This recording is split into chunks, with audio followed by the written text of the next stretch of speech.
ये मंच जो है अनिल जी मुझे बार बार देते रहते हैं, तो मैं इसका इस्तेमाल करता हूँ सनातन के बारे में लोगों में जागरूकता लाने के लिए।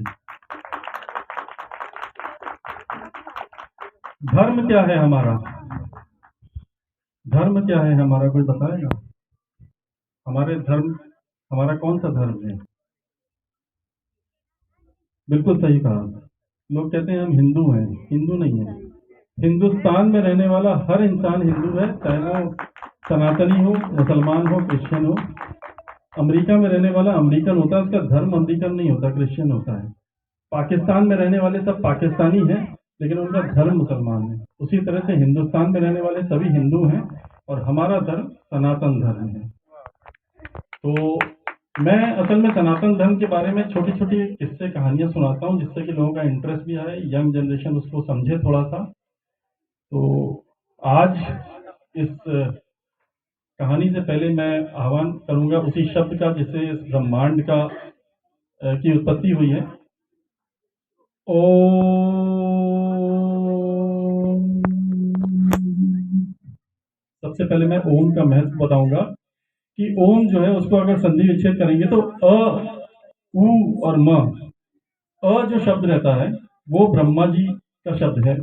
उ मतलब विष्णु भगवान और म के जो साउंड आती है वो महेश। तो हम एक ही शब्द में तीनों भगवानों का आह्वान कर लेते हैं, ब्रह्मा विष्णु महेश का। तो आज मैं जो किस्सा सुनाने जा रहा हूँ वो भगवान भोलेनाथ का है। और मैं क्या किस्सा सुना रहा हूँ, भगवान भोलेनाथ चाहते हैं कि मेरे मुखारबिंद से उनके बारे में कुछ शब्द निकले। मैं बहुत छोटा सा इंसान हूँ। भगवान भोलेनाथ की अगर बात करेंगे तो समय की कोई सीमा नहीं है उनकी। तो भगवान भोलेनाथ को त्रिपुरांतक भी बोला जाता है। तो आज मैं उनके त्रिपुरांतक बनने की कहानी सुनाऊंगा। एक राक्षस हुआ था, ताड़कासुर, बजरंग और बजरंगी का पुत्र ताड़कासुर, जिसने ब्रह्मा जी से वरदान मांगा था कि उसका वध सिर्फ शिव जी का पुत्र कर सके। और ऐसा ही हुआ।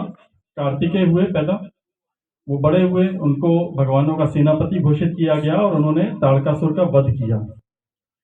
ताड़कासुर के वध से जो सबसे ज्यादा आहत हुए थे वो उसके 3 पुत्र थे। सबसे बड़ा था तारकाक्ष, बीच वाला था कमलाक्ष और सबसे छोटा विद्युन्माली। 3 पुत्र थे। तीनों को बहुत धक्का लगा कि हमारे पिता की हत्या कर दी गई। तो उन्होंने ब्रह्मा जी की तपस्या करी। 100 साल तक एक टांग पे खड़े होकर तपस्या करी, पर ब्रह्मा जी तब भी प्रसन्न नहीं हुए। तो उन्होंने 1000 साल तक सिर्फ हवा पे जीवित रह करके तपस्या करी। उसके बाद भी ब्रह्मा जी जब प्रसन्न नहीं हुए तो तीनों ने सिर के बल खड़े होकर के 1000 साल तक तपस्या करी। तो ब्रह्मा जी ने उनको दर्शन दिए और कहा कि क्या मांगते हो।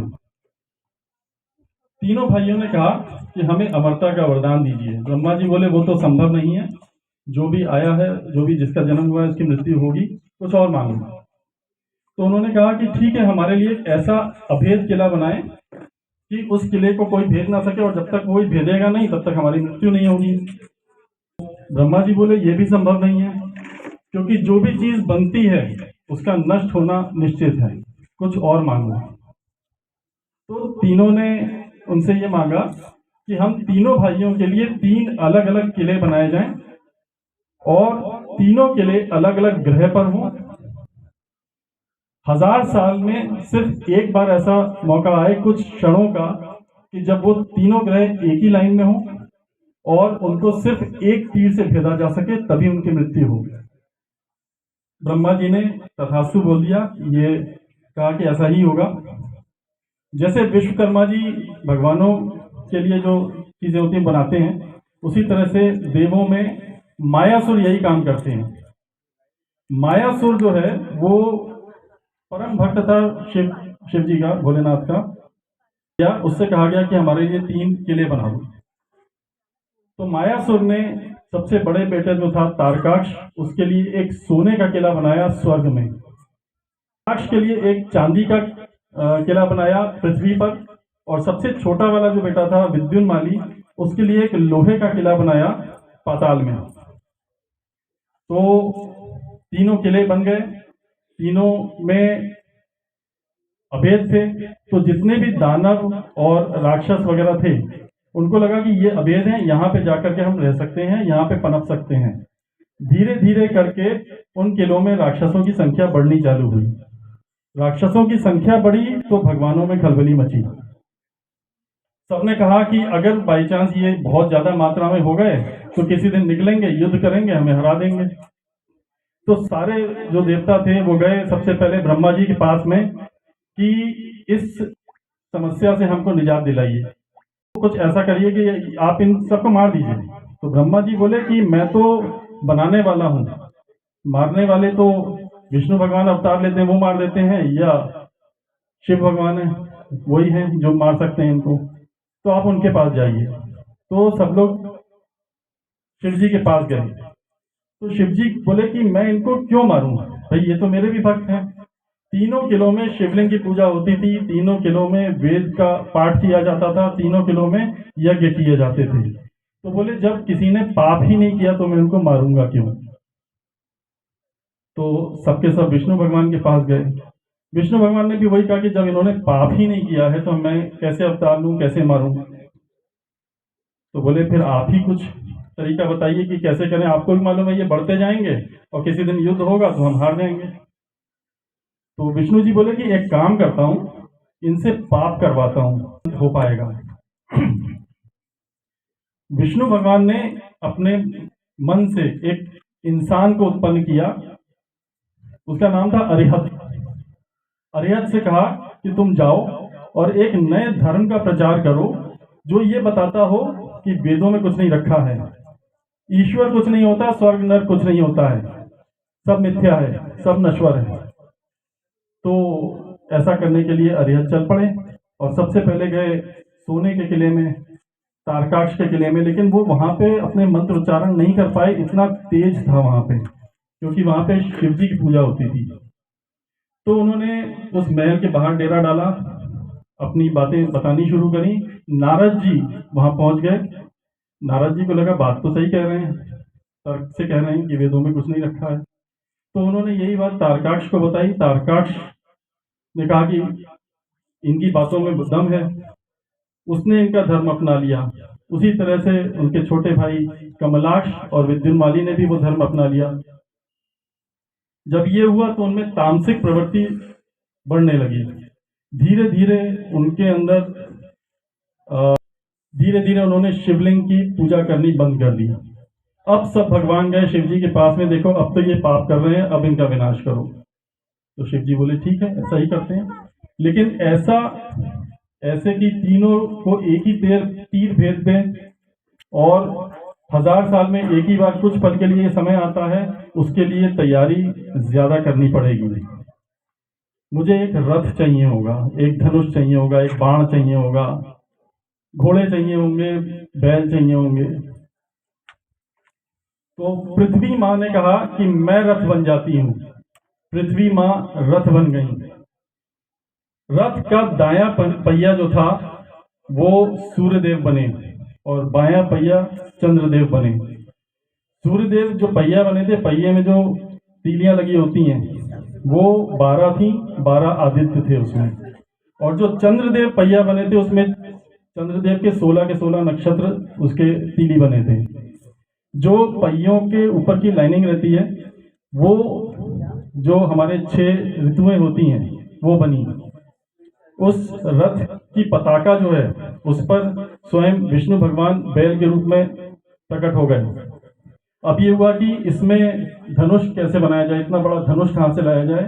तो मेरू पर्वत ने कहा कि मैं धनुष बन जाता हूं। अब उस धनुष की प्रत्यंचा कितनी बड़ी होगी, तो वासुकी जी जो शिव जी भगवान के गले में लिपटे रहते हैं, उन्होंने कहा मैं प्रत्यंचा बनूंगा। तीर स्वयं विष्णु भगवान बने, तीर के आगे जो नुकीला पार्ट रहता है वो आग उगलते हुए अग्निदेव बने। पीछे जो पंख रहते हैं वो वायुदेव बने और वायुदेव पंखों के बीच में जो एरिया रहता है वो गरुड़देव बने। इतना विशालकाय तीर, इतना विशालकाय धनुष, और उस पे जो घंटियां लटकती थी वो माँ सरस्वती खुद वहां पे अवतरित होकर के लटक गई। उसके बाद ये हुआ कि अब इसमें घोड़े कहाँ लगाए जाए, तो चारों वेद घोड़े बने और जो 4 सागर होते हैं वो बैल बने। इतना विशालकाय एक रथ। मैं ये सब इसलिए बता रहा हूँ कि आप इससे अपने आप को जोड़ के देखिए कि कितनी शक्ति है भोलेनाथ में, और कितनी शक्ति है कि इतने सारे भगवान मिल करके 3 राक्षसों को, जिनको त्रिपुरा बोला गया, उनको मारने की तैयारी कर रहे हैं। जब वो समय आया, पुष्य नक्षत्र का वो समय था, 1000 साल में कुछ क्षणों के लिए आता है, तीनों ग्रह एक साथ मिले तो शिव जी भगवान रथ पे सवार हुए। पर जब वो रथ पे सवार हुए तो शिव जी के तेज की वजह से वो रथ हिल ही नहीं पाया। तो ये हुआ कि अब हिलेगा नहीं तो मारेंगे कैसे। तो विष्णु भगवान ने बैल का रूप अपनाया, उस रथ को पीछे से धकेला जिससे वो चलना शुरू हो, और फिर पताका पे वहां पे विराजमान हो गए। तो ये रथ जब चला तो उसके बाद में शिवजी भगवान ने प्रत्यंचा पे तीर चढ़ाया, और जब चलाने वाले थे तो सारे भगवान खुश होने लग गए कि देखो हमने इतना शक्तिशाली रथ बना दिया, इतना सब इनकी सहयोग करा, तब जाकर के ये त्रिपुरा को मारने लायक हुए हैं। शिवजी भगवान ये चीज भाप गए। अब भोलेनाथ तो भोलेनाथ हैं, तो उन्होंने तीर और कमान दोनों रख दिए और सिर्फ हल्का सा मुस्कुराए और अपनी भौं चढ़ाई। सिर्फ इतना करने से तीनों ग्रह में आग लग गई और तीनों भस्म होने लग गए। उनके रथ के सारथी थे स्वयं ब्रह्मा जी। उन्होंने शिवजी से कहा कि देखिए, मेरा इनको वरदान है, आपको तीर तो चलाना पड़ेगा। ये भगवान लोग जो हैं, बाकी सब जिन्होंने सहयोग दिया है, ये सब शर्मिंदा हैं। इनको समझ में आ गया है कि आप अकेले काफी हैं इन सबको मारने के लिए, आप इन्हें क्षमा करें और तीर चलाएं। तो शिवजी भगवान ने तीर चलाया, लेकिन तीर चलाते ही उन्हें ध्यान आया, अरे मेरा परम भक्त मायासुर, वो तो सोने के महल में विराजमान है, वो भी मर जाएगा। नंदी जी ने ये बात भांप ली और उन्होंने तीर से तेज दौड़ लगाई, मायासुर को बोला कि यहाँ से निकलो। शिवजी भगवान ने तीर चला दिया, मायासुर वहां से निकला और तीनों ग्रह भस्म हो गए। तो ये एक कहानी थी कि शिव भगवान भोलेनाथ को त्रिपुरांतक क्यों कहते हैं। तीनों भाइयों को त्रिपुरा बोला जाता था। तो ये त्रिपुरांतक वाली कहानी मैंने इसलिए बताई कि वो भोलेनाथ, उनकी शक्ति का आप इमेजिन करके देखिए कि उन्होंने 3 ग्रहों पे ये जो महल थे उनको एक तीर में ध्वस्त कर दिया। कितनी शक्ति होगी उसमें। इतनी शक्ति है हमारे सनातन धर्म में, और हम क्योंकि जानते नहीं हैं इस वजह से। और एक चीज मैं और बोलना चाहूंगा, बात धर्म की होती है, बहुत ये होता है कि भाई उस धर्म में ऐसा, इस धर्म में ऐसा। कोई भी हमारे धर्म में, हमारे जो ईश्वर हैं, भगवान हैं, मजाक बना के चला जाता है और हम सह लेते हैं। तो हिंदू सहते रहते हैं, ये सनातनी सहते रहते हैं। क्यों सहते हैं? हम इसलिए सहते हैं क्योंकि हमारे खून में जन्म से ये चीज भरी हुई है। हम जाने अनजाने में अपने ईश्वर, अपने देवताओं का अपमान करते रहते हैं, हमें पता नहीं चलता है। लेकिन जब दूसरा अपमान कर देता है तो हमें कोई फर्क नहीं पड़ता। एक एग्जाम्पल दूंगा, काम वाली बाई होती है, नाम है लक्ष्मी। लक्ष्मी, तूने ठीक से बर्तन नहीं मांजे। लक्ष्मी जी का अपमान हम कर रहे हैं उसको बोल के, तूने ठीक से बर्तन नहीं मांजे। बच्चे का नाम होता है शंकर। शंकर, शैतानी मत कर, तुझे थप्पड़ मारूंगा। हम बचपन से अपमान करते आते हैं, हमें पता नहीं होता है कि हम अपमान कर रहे हैं। लेकिन होता क्या है कि जब दूसरा अपमान करता है तो हम सह लेते हैं। तो सनातन धर्म को अपने दिल में जगाइए, जागरूक बनिए और अपने धर्म के बारे में जानिए। बहुत बहुत धन्यवाद।